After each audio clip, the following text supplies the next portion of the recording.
What do you think? Should we try for 100% malted corn whiskey? I can't hear you. Too corny? I just said, yes, man, right away, anything. All right, today, hypothetically, we're gonna make a 100% malted corn whiskey. So we've got a crap ton of information to get through. Plus, we're gonna be reviewing a brand new giant stainless steel toy that I got sent. So, lots to do today. Let's get going. First things first, we need a malt 50 pounds of corn, or roughly 22.5 kilograms. So, yeah, lots to do. Normally, when we do malted corn, we do it in something about this size. Today, we're gonna go bigger. I'm using 2 large plastic totes, drilled a bunch of holes in the bottom of one, and then drilled a 1-inch hole to put a drain plug in the other one. Then you can slip the perforated one into the one with the drain so you can drain off the water for your air rests.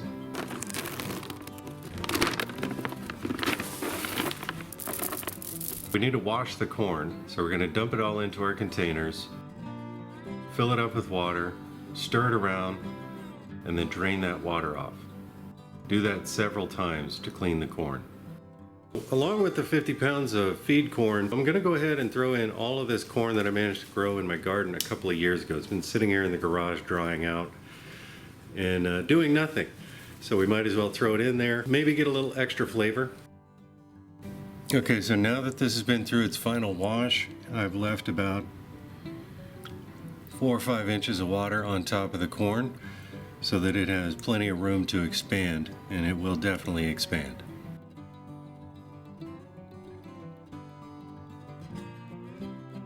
Okay, so the soaking is done. I ended up doing 3 12-hour cycles and 3 12-hour air rests. So the way that you know whether or not this is actually working, see that little white dot, that little white tip poking out of the corn? That's called a chit. It's the beginning of the rootlet. And you can see this little ridge going down both of the kernels. Those are called the acrospires. And that's what's eventually going to turn into the corn stalk if we were to stick this in the ground and let it just keep on growing. When the corn starts chitting like that, it's ready to start growing. So you stop your soaking cycles and you dump everything onto a big tarp.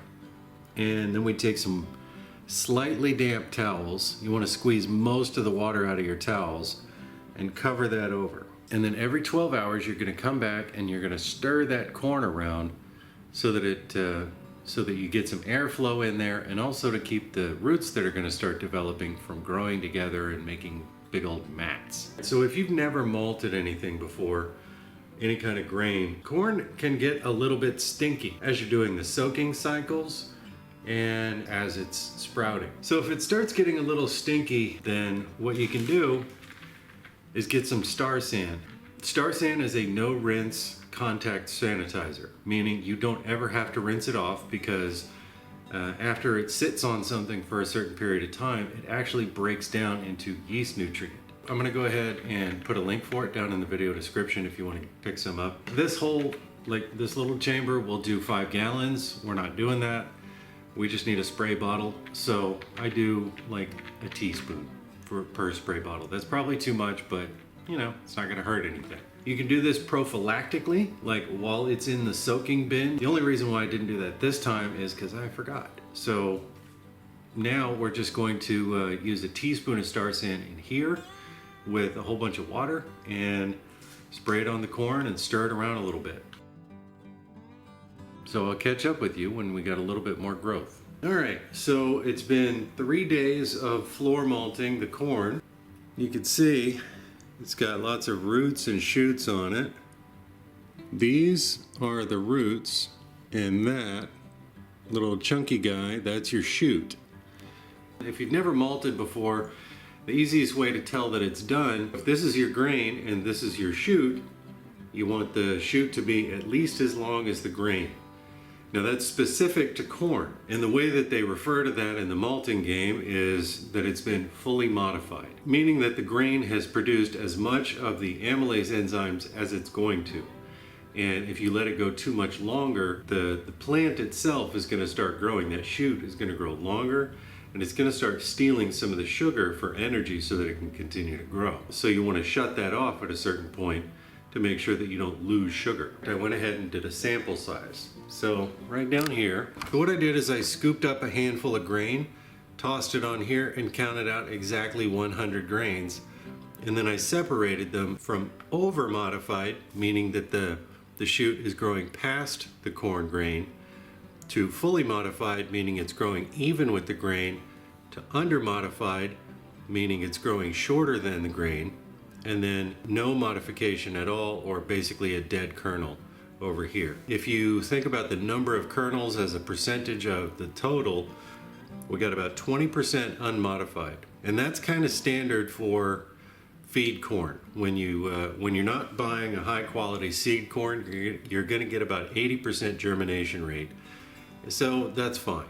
It's going to get used no matter what, so it's just going to stay in there. We got 7% under modified, and then 30% fully modified, and 45% over modified. Now that this is done malting, we've got to dry it. And really, you don't have to. If you don't want to dry the grain out and you're just ready to go ahead and use it, then you can. But it will make your whiskey or your beer taste kind of grassy. So if you do want to use that, you need to do your regular mash schedule at 145 for about an hour, hour and a half to make sure that everything is converted. Then you need to strain out your spent grain and then bring that wort up to a boil for at least 20 minutes to cook off that grassy flavor. If you don't, it's going to last all the way through distillation. But if you dry it, then you don't have to worry about that. So let's get this set up. So as you can see here, I'm just setting up a couple of window screens on top of a ladder, on top of some crates with a fan underneath. And we're going to let this run for at least 2 days, basically until all the roots and shoots are dry. And you need to come in and stir this around thoroughly every 8 hours. So after 2 to 3 days, your corn should look like this, where all the roots and shoots are dried up. If you want to go a step further, you can dry it in the oven so that you can break off those roots and shoots before you grind it up. And I'm just grinding to a super coarse cornmeal. So what I've got here is 5 gallons of boiling water and half of my corn. And I'm stirring that up, adding some high temperature alpha amylase. And then I'm adding another 5 gallons of water. And then I let the temperature drop down to about 150, add some more alpha amylase, and then we cover it up with some nice thick blankets to stay hot and rest overnight and continue converting that starch. It's always a good idea with corn to let it just go overnight. The next morning I give it a really good stir so I can do an iodine test. And as you can see here, it passes perfectly. No starch. That's exactly what you want to see. In order to strain this stuff, I'm drilling 1/2-inch holes all throughout this bucket, up and down the sides. And then I'm going to put a grain bag in here in order to strain all of this grain out into a fresh barrel. And I'm throwing in some rice hulls here to make it drain a little bit better. And then I added some wood blocks at this point to get the bottom of the barrel up out of the wort so it can continue to drain. And then just let it sit for an hour or two to keep draining. I'm combining both buckets worth of wort here to ferment it all together. And at this point, the wash is still over 100 degrees, so I can't pitch the yeast yet, so I'm adding some ice. Once we get it down to pitching temperature, we can take a gravity reading and then throw in some yeast. I'm just using good old daddy. And then just close it up and leave it alone for a week. Okay, so now that our wash is fully fermented, we're ready to talk about today's sponsor, HOOLOO. I don't seem to remember owning a droid. Really, Ben? Because it's kind of endemic to living in the Star Wars universe. Like, everybody has droids of some sort.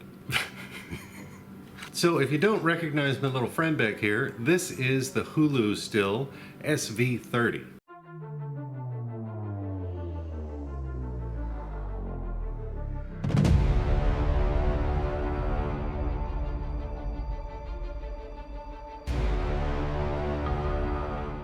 So this is quite frankly awesome. So this is a column still.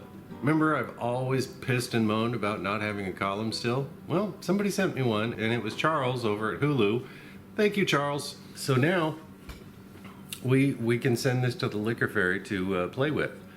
So let's take a look at some of the features. So this thing comes in the box with everything you see here. And if you're observant, you probably noticed that there's only one plate up here. There's actually a second one down inside the base of the column here. There are 2 other plates. So it comes with 4 full plates, and you can take this column apart and detune it. So take out some of those plates if you want to, which is what the liquor fairy wanted to do for running a no reflux spirit run. So out of the box, it comes ready to make neutral and high proof spirit of whatever you want to do. And the thermostat configuration right now has 1 thermostat, and it's kind of just a big set point for your temperatures without any fine tuning. And that's totally fine because you've got your deflegmator right up here to knock down your vapor. So when you're running in column still mode, your deflegmator is going to control your output speed. So the heat doesn't have to be super fine tuned. But if you want to fine tune your heat, you have 2 options. HOOLOO has another thermostat control that you can actually plug into this machine, basically upgrade it yourself. Or you can do what I did, because I already have an SCR box that I made myself, and I made a video about it. I'm going to put the link down in the video description. And the SCR box, basically you turn your still up to 100, plug the still into the SCR box into the wall, and then because the SCR is specifically made to have really fine, delicate tuning on the power, then you can use this thing as a pot still too. So 0 water in your deflegmator, and you can do like the liquor fairy did and take out some of those plates to reduce the amount of reflux, and then control the output speed with your heat control. So this thing can pretty much do it all. And I gotta say, this is really well constructed. I mean, all the welds on this thing, that was the first thing I looked at. Well, it wasn't the first thing I looked at. The first thing I looked at was, oh my God, they packed this thing so tightly. It comes all together in a box, and literally every single component you see here was packed in its own packing material. So nothing was touching each other, nothing could jostle, and the amount of packing was just exceptional. They want this thing to get to you intact.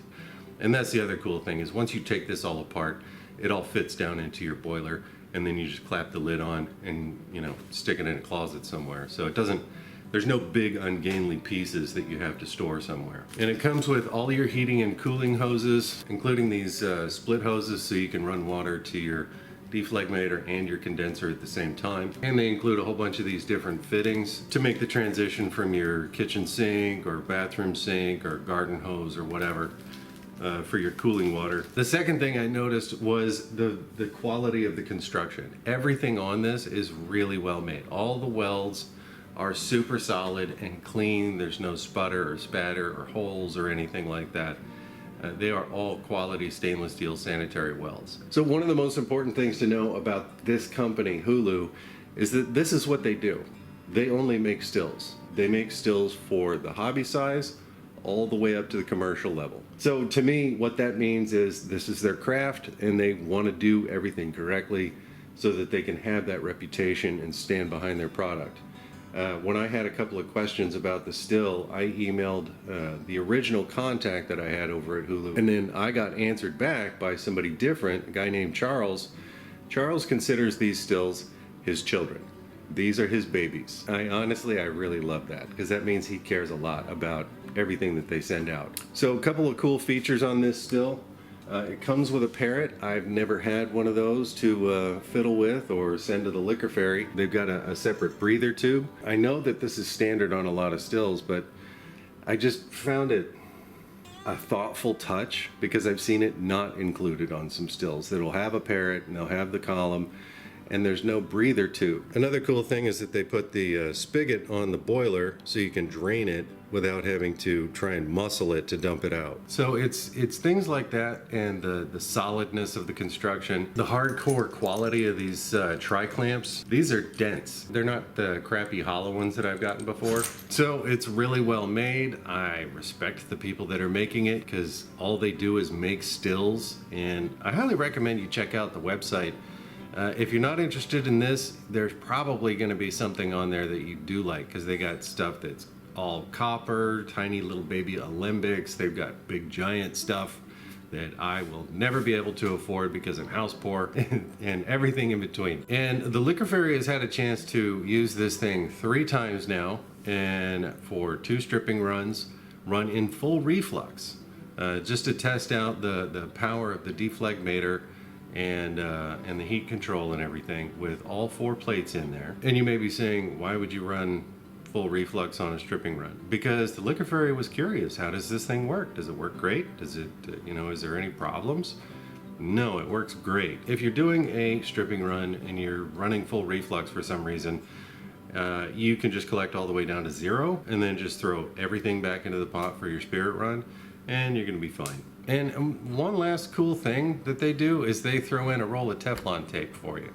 Anywhere that's threaded on here, use that thread tape like crazy, because they're nice big threads, which makes it easy to start and remove stuff. So make sure you get like 5 or 6 layers of the Teflon tape on there and get it good and snug with a crescent wrench, and then you'll be fine. These are all press fit connections that you just push in, so they bite down really snug.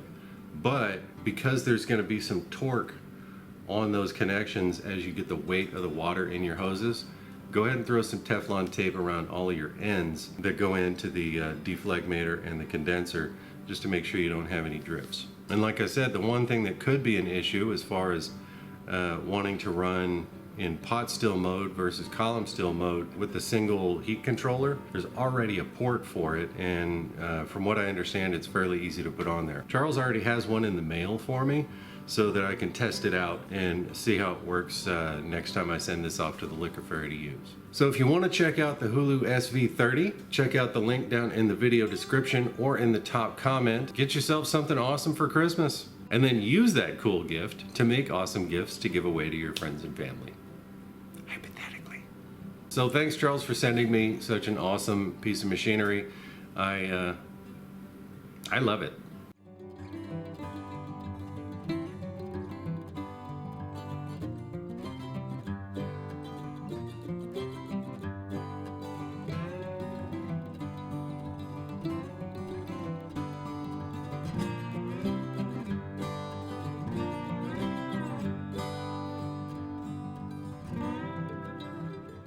All right, so this project has taken such a long time that we're in the holidays. Before we do the tasting, I just want to thank all of my Patreons, all of you guys down here. Thank you so much for all of your advice on working with this still, because the Liquor Fairy had never run a column still before, so that this took some collective training from the Patreons.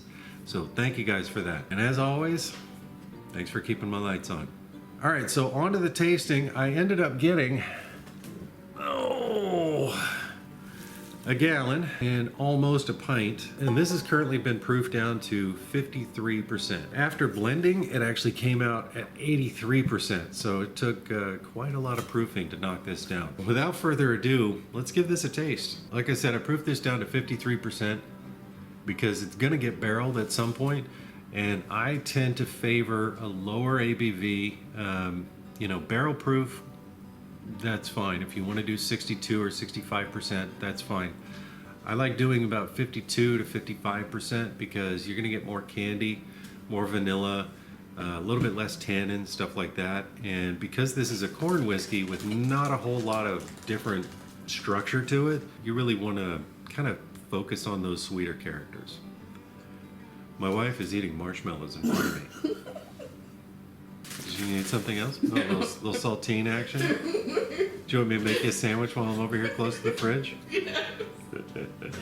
It's got a savory character to it. There's one thing I wish I had done with that malted corn that I didn't do. And if you've malted before, you know what I'm talking about. At no point did I winnow the chaff. All the roots and shoots that get dried up and just kind of dangly little wispies. See all the little wispies on that corn? Winnowing the chaff is just drying this enough so that this stuff easily breaks off, and then beating the crap out of it either by throwing it all in the dryer in a pillowcase, or actually hitting it with sticks and then shaking it to blow off the little remnants there, the roots and shoots. It's not an objectionable aroma in here, but it's noticeable. And it kind of reminds me of wheat bran, but I'm also getting like, you know, kind of the musty corn, like corn dust kind of aroma. Now, while this was running, the liquor fairy told me that it smelled like sweet corn, like almost like caramel corn. So I'm interested to see if we got any of that flavor in here. Yes. Yes, we did. That's interesting. There's a whole bunch of different layers that I wasn't expecting. There's definitely some sweet corn, but that's not the first thing I tasted. First thing I tasted was kind of a corn grits, kind of a dusty cornmeal. And then just under that is sweet corn, a little bit of astringency on the sides of the tongue, and then this kind of difficult to explain wheat bran sort of flavor, and I think that's from the roots and shoots. I think if I process this down, basically you would have to go from the air drying that I did over the screens to putting it on trays and either putting it in a hot box or sticking it in the oven for 4 or 5 hours per tray. I had 50 pounds of corn and I didn't want to do that.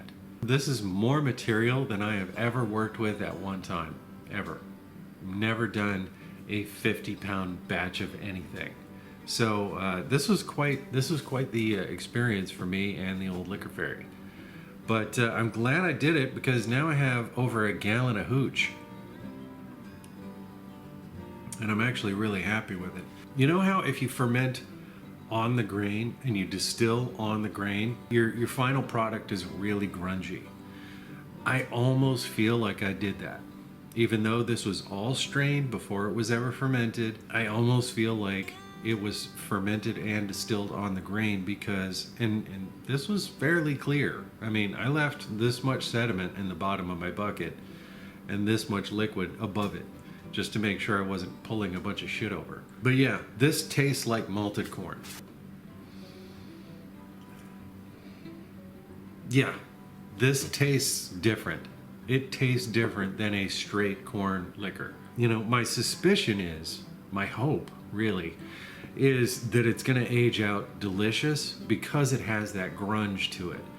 I didn't go heavy with the tails. I just did like a splash of tails and a little, like a spoonful of heads in this whole gallon. So there's not a whole lot of contribution from the fringes. It's mostly from the center. And I'm really happy with that. So I just threw a little bit of water in here to bring this down to, you know, 40%-ish. Because I'm curious if that's gonna open anything else up. The sweetness pops. So the sweetness was kind of a second seater. Now the sweetness is much more in the front, and that granular kind of dusty corn is sitting towards the back. But that wheat bran kind of flavor is still kind of floating around. But it's not objectionable, it's just noticeable. As a white spirit, I think this needs to be aged. Just to be perfectly honest. It's not bad, but you can taste that dusty corn. You can taste that sweetness. You can taste that wheat bran flavor. And on their own, none of those are particularly great flavors. However, when you get things like that in a white spirit and then you age it in a barrel, it becomes spectacular just through the magic of barreling. So here's what we're gonna do. I'm not gonna put this into a barrel yet. It's just gonna sit. Because really, we're not giving this a fair shake. To give it a fair shake, a fair assessment, we need to do 50 pounds of unmalted corn and do a side-by-side, right? Yeah. So look for that coming up. All right, so it's the holiday season. I've got a couple more videos coming out, so stay tuned to the channel. If you enjoyed this video, do me a favor, and hit the like button because it really helps out the channel. And if you want to see what I'm going to do next time, do yourself a favor, do me a favor, hit the subscribe button and make sure you hit the little bell icon right next to it so that you get notified when I post that new content. If you have any questions about malting, if you have any questions about the process, or if you have any questions about the HOOLOO still, go ahead and post those down in the comments section down below. And the link for the HOOLOO still, if you want to check that out, top comment and in the video description. All right, thanks for watching. Talk at you later.